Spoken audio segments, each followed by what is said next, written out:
কি আলোচনা হলো বৈঠকে? আপনাদের কি আলোচনা হলো এই বিষয়ে? আপনাদের সবাইকে ধন্যবাদ। একটু যদি সবাই সাইলেন্ট থাকেন তাহলে বলতে পারবো। জি বলেন। জি, আজকে আমরা এই যে জাতীয় ঐকমত্য কমিশনের আহ্বানে আমরা এসেছিলাম। তো প্রধান উপদেষ্টা প্রথম ভাষণে উনি বলেছেন যে এটা দ্বিতীয় পর্ব, এবং দ্বিতীয় পর্বে উনি অনেকগুলো কথা বলেছেন। তার মধ্যে যেটাকে আমার কাছে খুবই গুরুত্বপূর্ণ মনে হয়েছে, উনি বলেছেন যে আন্তর্জাতিকভাবে অনেকগুলো জায়গা থেকে বাংলাদেশের অর্থনৈতিক উন্নয়নের জন্য উনি অসাধারণভাবে উনি সাহায্যর আশ্বাস পেয়েছেন, এবং উনি মনে করেন যে আমাদের অর্থনীতিটা একদম একটা পারফেক্ট জায়গায় নিয়ে যাওয়া সম্ভব যদি আমরা সেই সহযোগিতাটা পাই। দ্বিতীয় হচ্ছে জাতিসংঘের যে সহযোগিতার কথা উনি বলেছেন, যেটা আমাদের জন্য একটা বিরাট মাইল ফলক, সেটা তিনি বলেছেন। কিন্তু তিনি সেটা বলেছেন যে বিদেশিরা ওনাকে বলেন যে আমরা তো তোমাকে অর্থনৈতিকভাবে সাহায্য করতে পারবো, কিন্তু আমরা তোমাদের যে সংস্কার সেটা তো আমরা করতে পারবো না, সেটা তোমাদেরকে করতে হবে। সেই জন্য উনি বলেছেন যে আমরা এই সংস্কারের জন্য সকলের একটা সহযোগিতা দরকার। তো এই জায়গাটা আমার কাছে খুবই ভালো লেগেছে, উনি আজকে সে আহ্বানটা জানিয়েছেন। আমরা আমাদের এবি পার্টির পক্ষ থেকে ওনাকে ধন্যবাদ দিয়েছি, তবে আমরা ওনাকে কয়েকটা সমালোচনা করেছি।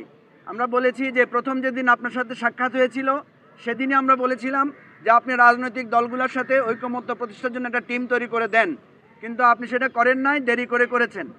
আরেকটা বিষয় আমরা সবসময় বলেছি যে এই সরকারের সঠিক কর্তৃত্ব এখনও প্রতিষ্ঠিত হয় নাই, ফলে আপনি এরকম একটা ভঙ্গুর অবস্থা নিয়ে কীভাবে নির্বাচন করবেন।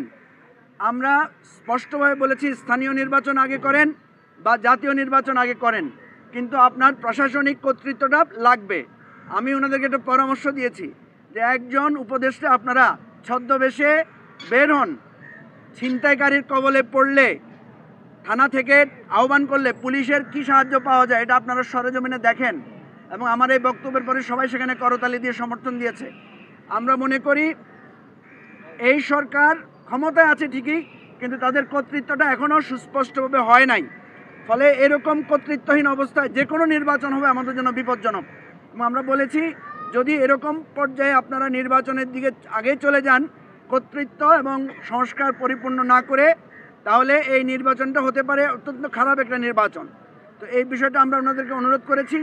আরেকটা সর্বশেষ যেটা বলেছি যে আমরা কিন্তু আগেই সংস্কার কমিশনগুলোকে আমরা লিখিত আমাদের 5টা কমিশনকে আমরা প্রস্তাব দিয়েছি, সেই প্রস্তাবের আলোকে ওনারা কিন্তু অনেকগুলো সুপারিশ এখানে অন্তর্ভুক্ত করেছেন।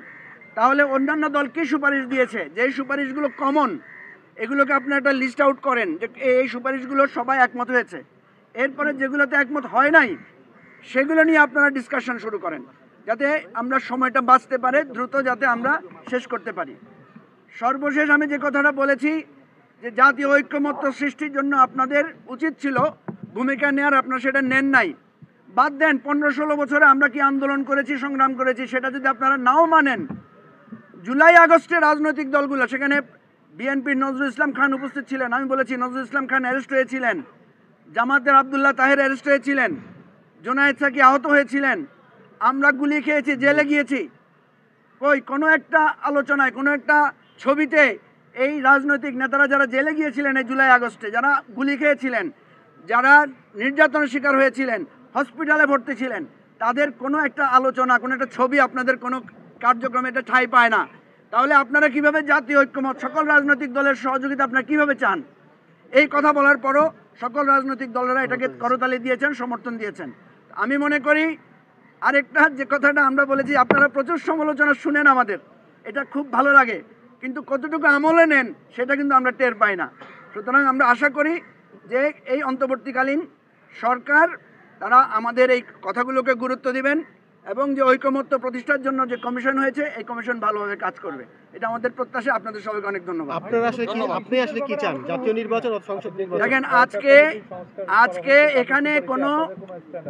আজকে এখানে কোনো এজেন্ডা ভিত্তিক আলোচনা করেন না। ওনারা বলেছেন আজকে শুধু মানে শুভেচ্ছা বিনিময়ের অনুষ্ঠান, অর্থাৎ যে কমিটিটা হয়েছে জাতীয় ঐক্যমত্য কমিটির সাথে পরিচিত হওয়া এবং পরবর্তী কার্যক্রম সম্পর্কে পরামর্শ দেওয়া। সুতরাং এখানে কোনো নীতিগত আলোচনা আমরা করি নাই। আমরা বরং বলেছি যে আমাদের সাথে যখন আবার বসবেন ওনারা, তখন আমরা স্পেসিফিক নির্বাচন কোনটা আগে চাই, কোনটা পরে চাই, বা নির্বাচন কি কি পদ্ধতিতে হতে পারে, সংস্কার কোনটা কোনটা গুরুত্ব পাবে, এই ধরনের বিস্তারিত আলোচনাটা আজকে করা যায় না, যেহেতু খুবই সংক্ষিপ্ত সময় ছিল। এটা আমরা পরবর্তী ধাপে আলোচনা করব। আজকে দ্বিতীয় পর্বের এটা ধরতে পারেন যে এটা একটা ইন্ট্রোডিউসিং প্রোগ্রাম। এখানে আলী রিয়াজ সাহেব বক্তব্য রেখেছেন, তারপরে আমাদের চিফ অ্যাডভাইজার বক্তব্য রেখেছেন এবং ওনারা আশ্বাস দিয়েছেন আমাদের কাছে সবার কাছে হার্ড কপি লিখিতভাবে ওনাদের সুপারিশগুলো ওনারা পাঠাবেন। পাঠানোর পরে আমরা একটা ফিডব্যাক দিব এবং দেন ওনারা একটা সুন্দরভাবে গুছিয়ে এই আলোচনাগুলো করবেন এবং আশা করা যাচ্ছে 2 মাসের মধ্যে আমাদের মৌলিক সংস্কার কোনটাতে কোনটাতে আমরা একমত হয়েছি এটা নির্ধারিত হবে এবং এরপরে যেগুলোর ব্যাপারে আমাদের দ্বিমত আছে সেগুলোকে কীভাবে ঐকমত্যে পৌঁছানো যায় সেটার জন্য ওনারা পদক্ষেপ নেবেন। ধন্যবাদ।